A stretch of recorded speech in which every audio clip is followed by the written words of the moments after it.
और मंडी वालों ने जो भाव तय किए, वहां जो बोली लगाई वो 5,400 रुपए की लगाई। मेरे वाले मूंग कम बरसात होने से बिल्कुल हरे थे, बिल्कुल भी काला नहीं था। मैं वहां से नारा लगा करके झगड़ा करके मेरे मूंग वापस घर पे लेके आया। कहने का मेरा मतलब है, मोदी सरकार कहती है एमएसपी थी, एमएसपी रहेगी, एमएसपी के ऊपर उनका ये हमेशा एमएसपी रहेगी, थी रहेगी, जबकि एमएसपी राजस्थान के अंदर तो हमको नहीं मिली। अभी बाजरे की बात की थी, मेरे पिछले बार 13 क्विंटल बाजरा हुआ और देसी बाजरा बिल्कुल देसी, लेकिन 1300 से ऊपर भाव नहीं था, वो अभी भी पड़ा हुआ। यहाँ आपके हरियाणा तो धन्यवाद है कि आपके वहां पर खरीद होती होगी, मुझे पता नहीं। तो मैं खास करके बहुत सारी जो लोकल बातें मैं उन पर नहीं करूंगा, मैं कुछ थोड़ी नई बात पे करूंगा। नई बात ये है कि मैं सिर्फ ये बात करूंगा कि किसान जब तक ये बात को नहीं समझेगा कि जो अभी जो खेती कर रहे हैं वो खेती कॉर्पोरेट खेती है, वो कंपनियों की खेती है। मैं साबित करूं कैसे। अभी आप बीज लाते हो, खाद लाते हो, डीएपी लाते हो, ट्रैक्टर लाते हो, वो कंपनियों के आपका जो अनाज होता है बेच करके वापस वहीं दे देते। ये कंपनी खेती हुई। मैं इसका एक छोटा उदाहरण दूं आपको। 2015 में खाद, बीज, रसायन की कुल 15 कंपनियां थी, कुल 15 कंपनियों से फिर 12 हुई, 12 से 7 हुई, 7 से फिर हुई 4 कंपनी। मैं नाम दूं उनका, 4 कंपनी जो आई उनका 4 एबीसीडी से आप जान सकते हो। एक कंपनी का नाम है ऑर्थर डेनियल, बेंच बी, सी कारगिल, डी ड्रेप्स। चारों कंपनियों के पास में बीजों, चाहे जीएम बीज हो, रासायनिक बीज हो और कृषि के रसायन, इनका पूरा होल्ड पूरी दुनिया का 60% इनका चारों का होल्ड, चारों कंपनी। इसका मतलब बीज के ऊपर उनका होल्ड हो गया, खाद पर हो गया, रसायन पर हो गया, ट्रैक्टर पे हो गया। अब आप बताओ, खेती पर अब दूसरी कंपनियों की नजर इस बात पे पड़ी कि खेती हमारी जीवन रेखा है। खेती दोस्तों नहीं बचेगी, मेरी माताओं बहनों नहीं बचेगी, बुजुर्गों, तो आने वाली पीढ़ी नहीं बचेगी। मैं तो 60 से ऊपर हो गया, चलो जी लेंगे 5-10 साल, लेकिन आने वाली पीढ़ी यदि हमने रासायनिक खेती की तो वो नहीं बच पाए। मुझसे कई मोर्चे वाले लड़ते भी, कि मोर्चे का मुद्दा नहीं, बात सही है। मोर्चे का मुद्दा तीनों काले कानून रद्द कराना, एमएसपी है, तीनों काले कानून रद्द होंगे और एमएसपी भी लागू हो जाएगी। फिर क्या धरती बचेगी, फिर क्या पीढ़ी बचेगी। पीढ़ी को बचानी है तो हमें कुदरती खेती करनी पड़ेगी। मैं इस खेती पर बात कर रहा हूं, रासायनिक खेती पर, कि ये काले कानून कौन है। बहुत सारे कहते हैं मोदी लेके आ गया, बहुत सारे कहते हैं पिछली सरकार लेके आई। मैं ज्यादा लंबा पीछे नहीं ले जाऊंगा, लेकिन 2003 में ले जाऊंगा।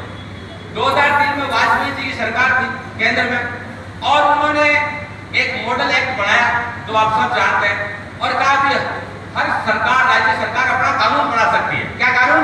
कि कंपनियों को खेती के हवाले, खेती कंपनियों के हवाले कैसे करें, वहां निवेश कंपनियां कैसे है। सबसे पहले पंजाब की कांग्रेस सरकार 2005 के अंदर मंडी कानून लेके आई। क्या मंडी कानून?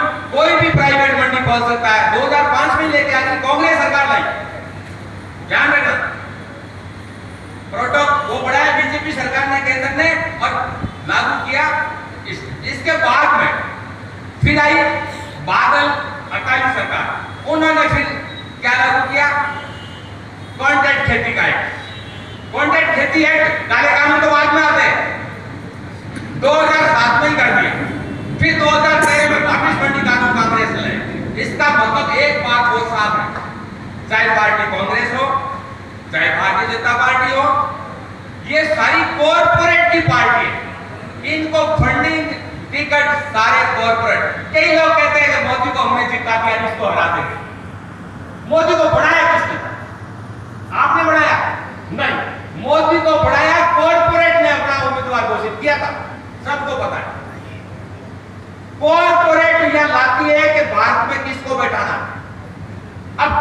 गाज क्यों गिरती है? अब देखना खेती पर। ये जो कानून कौन लाया? 2017 में आता हूं मैं, आप देखना कानून लाने वाला कौन है? 2017 के अंदर विश्व bank, IMF international monetary fund और WTO में मिलकर के एक भारत विकास परिषद नाम बनाया उसका, भारत विकास, उस एक आर्थिक मंच ने भारत विकास परिषद बनाया। उसमें उस परिषद को ये जिम्मा सौंपा कि भारत सरकार को ये समझाओ कि खेती को अंतरराष्ट्रीय बाजार के साथ जोड़े और कंपनी उसमें निवेश करे। तो एक कमेटी बनाई और कमेटी के अंदर 20 नुमाइंदे लिए। मैं नाम लूंगा तो आप सोचोगे, और 20 नुमाइंदों ने ये ड्राफ्ट बनाया काले कानून और मोदी सरकार से साइन कर रहे हैं। वो 20 आदमियों के मैं नाम पढ़ूंगा तो आपको ताजुब होगा, हैरानी होगी। ये जो 20 आदमी है, सबसे पहले नाम है इसका वेद फसल विज्ञान, एक कंपनी है, उसका CEO मॉन्सेंटो। मॉन्सेंटो पंजाब वाले, राजस्थान वाले कम जानते, लेकिन हरियाणा पंजाब जानते हैं। कारगिल एग्रो डी एग्रो सनत 2 पॉइंट लुइस ट्रफ्स, वॉलमार्ट द्वारा, महिंद्रा एंड महिंद्रा, नेस्ले जो कॉफी बनाता है, PepsiCo India, Rabo bank international, Bharatiya state bank. Bharatiya state bank ने आपने नोट बंद किए जब सारे पैसे कहाँ आए? भारतीय स्टेट बैंक ने। और भारतीय स्टेट बैंक ने 12,000 करोड़ रुपए अडानी को ऑस्ट्रेलिया के लिए कोयला खान के लिए दिए। वो भारतीय स्टेट बैंक में मेंबर था। Swiss Re Service, Adani Group, MPR Foods, UPL Limited, Yara Fertiliser India, 2030 Water Resource Group, DSF India और जैन इरिगेशन सिस्टम, ये 20 थे। और 20 ने क्या किया? ड्राफ्ट बनाया कि खेती को कैसे कब्जा किया जाए। इसको कब्जा करने के लिए तीनों कानून चुपके से अंधेरी रात को, जब कोरोना का वो लगा हुआ था, क्या लगा हुआ था? लॉकडाउन, उस समय 5 जून को ही लेकर आप देखो तो सही इनको। और पार्लियामेंट के अंदर अब पार्लियामेंट क्या है? पूरी पार्लियामेंट ही कंपनियों के कब्जे में। इसलिए सरकारें चाहे कोई भी हो, पार्टियां चाहे कोई भी हो, वो लोगों की नुमाइंदगी नहीं करती, उन पार्टियों, उन कंपनियों की नुमाइंदगी करती है। ये तो आप समझ गए। मैं लास्ट में आपको एक ही बात कहना चाहता हूं, ये फल कैसे होगा? मेरे से पहले सरदार साहब बोल के गए थे कि खेती को हमें 5 जोनों में बांटना है, फिर भी खेती करनी है। आज आपने गेहूं बोल दिया तो दूसरे में दूसरा, यानी जब तक फिर भी खेती नहीं करेंगे। लेकिन ये जब होगा पॉसिबल, तब सारी यूनिवर्सिटी, सारे लोग, सरकारें सारी इस बात पर आएंगे कि खेती को कुदरती बढ़ाओ। कुदरती खेती बढ़ाने में अब आपको बताता हूँ हम सरकार में क्या मांगते हैं। आप तो 3 कानूनों की MSP की बात करें, मैं चौथी बात ये करता हूँ कि जो धुआं, धूल, मिट्टी और ये जो पर्यावरण हमारा खराब हुआ, इससे हमारी फसलें जो उस पर्यावरण को झेलती है, धुएं को झेलती है, उसने भारतीय वैज्ञानिकों ने अनुमान लगाया 1,20,000 करोड़ रुपए का मुआवजा हमें इसका मिलना चाहिए। वो बढ़ता है। और जो धुएं से हमारी फसल खराब होती है, 1 लाख करोड़ रुपए का, वो दोनों मिलके 2,20,000 करोड़ रुपए का मुआवजा हम सरकार से अलग मांगते हैं। ये होगा कब पॉसिबल? जब हमारी पार्लियामेंट, किसानों की पार्लियामेंट, आर्थिक पार्लियामेंट अलग बने, जो इन राजनीतिक पार्लियामेंट से ऊंची हो और जिसमें 50% बजट राज्य सरकारों का और केंद्र सरकारों का आएगा, तब पार पड़ेगी। अब बहुत ये बाकी बहुत सारी बातें वक्तागण बोलते हैं। मैं नमन करता हूँ उन शहीदों को जो पूरे साल भर के अंदर शहीद हुए। मैं नमन करता हूँ उन दिल्ली के शहीदों को। सबको पता है कि गाड़ी कैसे मारा, और जो ऊपर बैठा हुआ कहते हैं न्याय कर रहे हैं, जांच कर रहे हैं। तो मंत्री ऊपर है, उसके बेटे की जांच क्या कोई कर लेगा? वो DIG को ट्रांसफर कर दिया, ले लो जांच। क्या जांच कर लेंगे? कोई जांच नहीं। बिल्कुल ये नंगा नाच है इनका, और नंगे नाच को आप लोग दिखाना। अब कई लोग कहते हैं कि सब सरकार बदलने के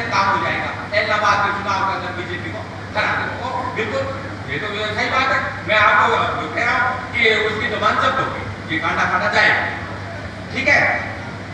लेकिन 22 का चुनाव यूपी के अंदर बीजेपी जाएगी, 24 में बीजेपी जाएगी। नया क्या आएगा? नया किसान दुनिया का, इसने 4 बातें साबित की। कई कहते हैं साहब मोदी नहीं माना तो क्या करोगे? मैंने कहा हम तो जीत चुके। पहला जंग हमने क्या जीता? पहला जंग जीता कि पंजाब के किसानों ने शुरू किया, हरियाणा के साथ हमारा मेल हो गया, पहला जंग। दूसरा, हिंदू और मुसलमान का जंग हमने जीत चुके। हमने भारत और पाकिस्तान की जो दीवार खड़ी की थी इन्होंने 1947 के अंदर, आपको बताया कि 10 लाख लोग मराए थे, 40 लाख घायल किए थे, 250 लाख लोगों को गिरफ्तार किया था, और हम दोनों को लड़ा दिया फौज के ऊपर। अभी कहते हैं कि ये जवान भागता है, वो जवान, जब वो पाकिस्तान का जवान मरता है, जब कहते हैं कि वो हमने उसको क्या कर दिया, ये कहते हैं खाक में मिला दिया, और हमारा होता है जब कहते हैं शहीद हो गए। भैया आप दोनों ही हमारे जवान है, दोनों ही हमारे जवान है।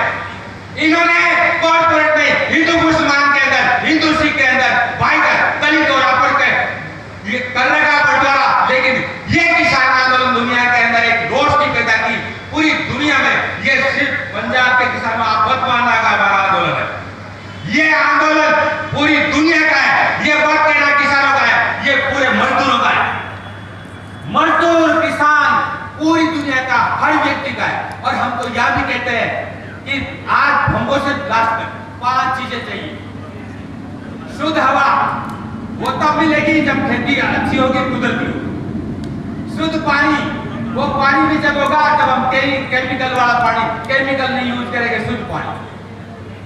शुद्ध भोजन 3, चौथा है शिक्षा, और 5वां है स्वास्थ्य। हम बिल्कुल स्वस्थ रहेंगे, बढ़िया भोजन खाएंगे, आगे वाली पीढ़ी हमारी बहुत बढ़िया होगी। मैं नमन करता हूँ आप सबको, आपने समय दिया, बहुत बहुत धन्यवाद।